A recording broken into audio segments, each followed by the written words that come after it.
What is going on, everyone? Thank you so much for coming back today. Thank you so much for taking time out of your day. Just click on today's video. This video is definitely going to be a little bit of a controversial video. I broke down the 80s decade, and I picked my top 5 favorite horror movies to come out of the 80s. And I put them in order that I think from 5 to 1 that I think is the best. Now, obviously, your list is going to be different than my list. It's okay. I can have my opinion, you can have yours, and it's okay. Neither one of us is wrong, because it's your list. But I've asked several people, I've given them a list of movies, and I've asked them all to put them in order, and guess what? Everyone is different. So, these are my top 5. I'm not going to spend a lot of time talking about these movies, because hopefully you've seen them. If you've not, and you've not seen any of these movies on my list, I highly recommend you go check them out. Because all these are classic movies, still ageless movies. They still hold up. They're still great today. And they also have a certain type of like vintage feel about them that is just great to go back and watch something from that time period. So, but starting off number 5 on the list, I'm talking about Pet Sematary, just edged into the 80s decade. Come out in 1989. It is a Stephen King book that was adapted into a movie. Basically the premise of this movie, this family moves in, they find out that their cat gets ran over, but the neighbor told them about this pet cemetery that they have, that they bury all their pets in. So, Lewis goes up there to bury the cat.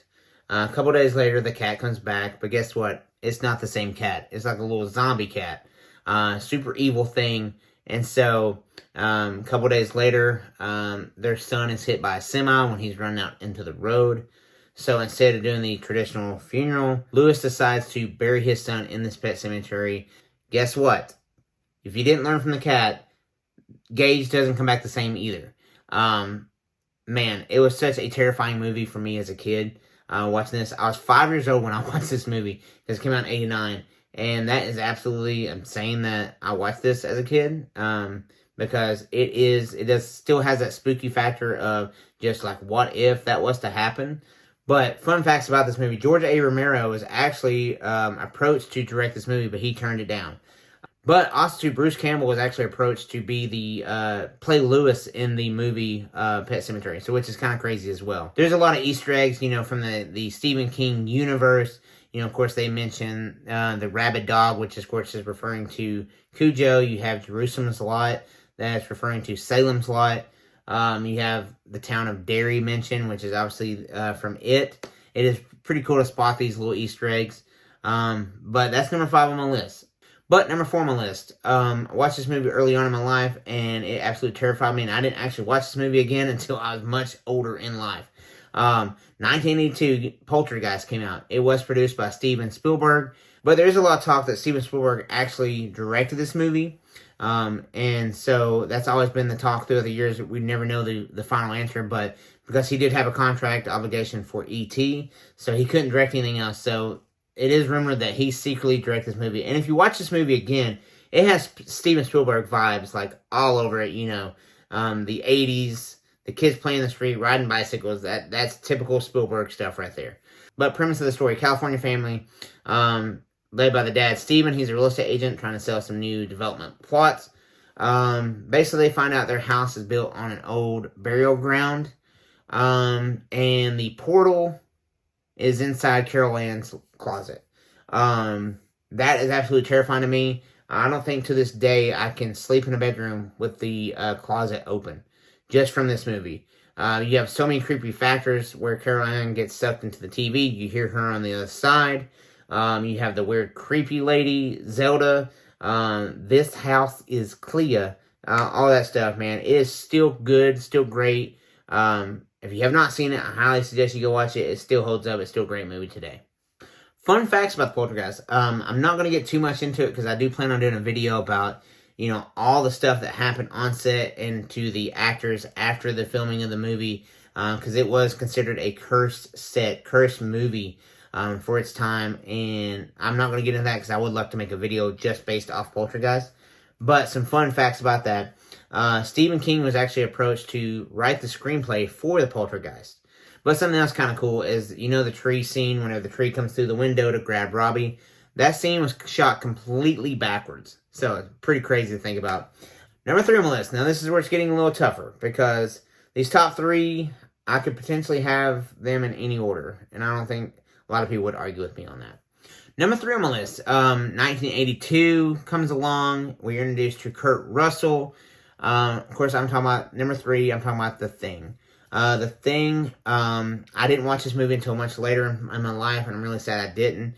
But I truly have an appreciation for this movie that now I watch it a little bit later on in my life. Movie takes place in Antarctica. At this station, it starts off. This dog's running up to the station. Basically, the movie starts off, just dives right in. These Norwegians are trying to kill this dog. They don't know why. So the people at the station kill the Norwegians. They take in the dog. Guess what? The dog's not a normal dog. There's this alien form that can take shape of any human or animal form. So it actually takes shape of this dog. They put it in the pen with the other dogs. It kills the other dogs. So it leaves the animal form and takes on humans. Basically what happens is you have this sheer paranoia that you don't know who to trust in this station, because anyone could be this alien form. So it becomes very much like them accusing each other of doing it. But it's just a great progression of a storyline that is told, that you do dwindle down to these certain actors, that it is such just a classic storyline that is told. It is such a great movie. I highly suggest you go watch it. But number 2 on the list, I'm talking about the 1984 Nightmare on Elm Street. Oh man, it's such a scary, scary concept to think about, that someone could murder you in your dreams and there's nothing you can do about it. But it's so terrifying to me. Story is about Freddy Krueger. Is basically a child killer that he got away with it. So the community ended up taking it upon themselves to kill this guy. This is such a fantastic movie. The death scenes in this movie is just so outstanding. But some of my favorite death scenes from this, you have Glenn, who is sucked down into the bed. You have, which actually was another scene that was shot upside down when the blood's coming out of the bed. But also, too, you have Tina, who is killed and then drug up the wall and onto the ceiling. Obviously, that was used with a rotating set. It's just, a lot of the death scenes in this movie are so freaking awesome. I can't rave about it enough, but it did not take my number 1 spot. But number 1 for me, 1980, Stanley Kubrick directed this movie. It is a adaptation of a Stephen King book with the same name. I'm talking about The Shining. The Shining is still a cult classic. Jack Nicholson, Shelley Duvall, absolutely phenomenal acting job from both of them. If you've never seen The Shining, it is such a great classic movie. Basically, what takes place is Jack Nicholson is hired as a caretaker for this hotel. He wants to travel up there because he has a little bit of a writer's block when he's trying to write his new story.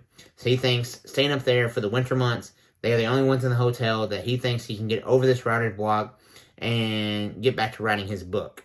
But Jack's son Danny starts seeing premonitions and starts seeing the ghosts and of the Grady twins and all this other stuff. Just the cinematography of him riding his bike, his little tricycle around the hotel is just, it's a part of it that's eerie about that, and there's a part of it that's absolutely so cool about that part as well.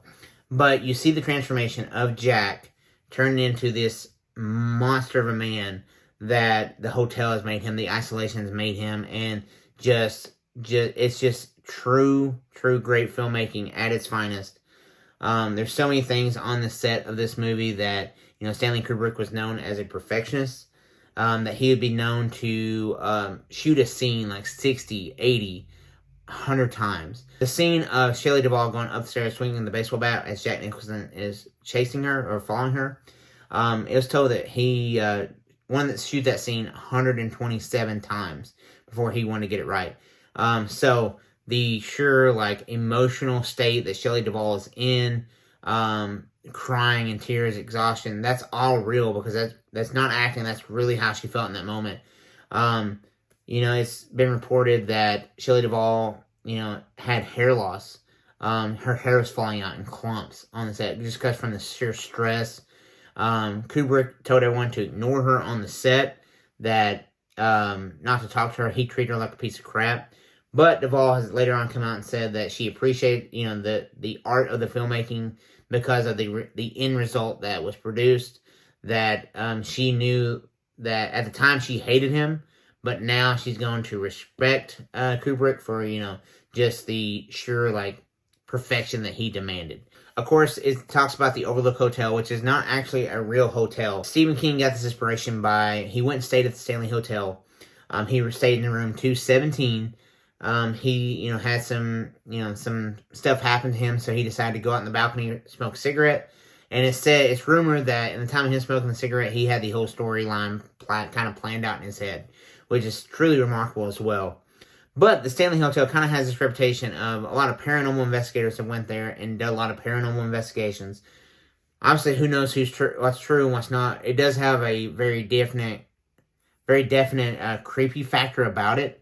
That actually in 2015, the hotel put in the famous hedge maze that is now at the hotel. So that's something pretty cool to think about, that you can go to the Stanley Hotel, stay in room 217 like Stephen King, and you can go through the hedge maze. But I'm curious to hear from you guys. Let me know down in the comments, guys, which one was your favorite 80s horror movie. It may not even be one for my list. I'm curious to hear from you guys. Don't worry, I'm making a 90s as well. So the next video you have coming out is going to be on the 90s horror genre as well. But I'm so excited to make that video for you guys and hear back from you guys. But that's all I have for you guys today. Mom, I love you, and I'll see you guys in the next video. Thanks, guys.